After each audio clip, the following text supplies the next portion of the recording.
প্রধান নির্বাচন কমিশনারের সাথে সাক্ষাৎ করতে ইসিতে গেছেন British high commissioner Sarah Cook. এ বিষয়ে আরও জানাতে নির্বাচন ভবন থেকে যোগ দিচ্ছেন সহকর্মী তানভীর মৌসুম। তানভীর, সিইসির সাথে ব্রিটিশ হাই কমিশনারের আলোচনায় কোন বিষয়গুলো গুরুত্ব পাচ্ছে? ছোয়া, সিইসির সাথে আজকে ব্রিটিশ হাই কমিশনার সারা কুকের যে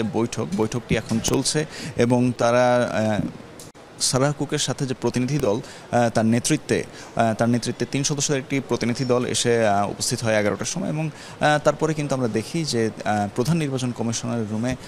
তারা বৈঠকে বসেছেন এবং এটা নির্বাচন কমিশন সূত্রে রবিবারে আমরা জানতে পেরেছি যে আজকের এই বৈঠকের বিষয়টি এবং এছাড়াও 12:30টার সময় ইইউ প্রতিনিধি দলের সাথে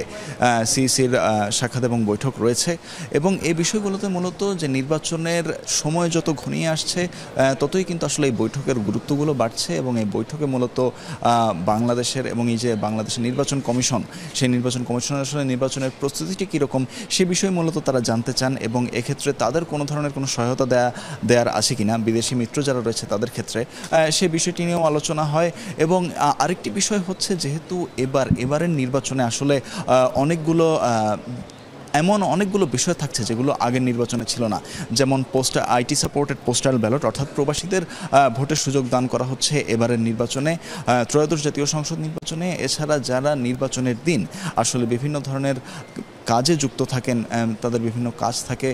যারা আসলে ভোট দিতে পারেন না এই নির্বাচনের দিনগুলোতে, তারাও কিন্তু হচ্ছে এবার এই যে ত্রয়োদশ জাতীয় সংসদ নির্বাচন, সেই ত্রয়োদশ জাতীয় সংসদ নির্বাচনে তারা ভোট দেওয়ার সুযোগ পাবেন। এবং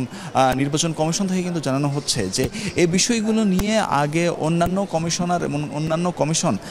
তারা উদ্যোগ নিলেও সে উদ্যোগ কিন্তু বাস্তবের মুখে দেখেনি এবং সিইসি দাবি করেছেন যে তারাই প্রথম কমিশন যারা হচ্ছে এই বিষয়গুলোকে বাস্তব করে তুলবেন এবং এই পরিকল্পনাগুলো তারা হাতে নিয়েছেন সেগুলোকে তারা বাস্তবায়ন করবেন। জি, বুঝতে পেরেছি। তানভীর, অনেক ধন্যবাদ আপনাকে।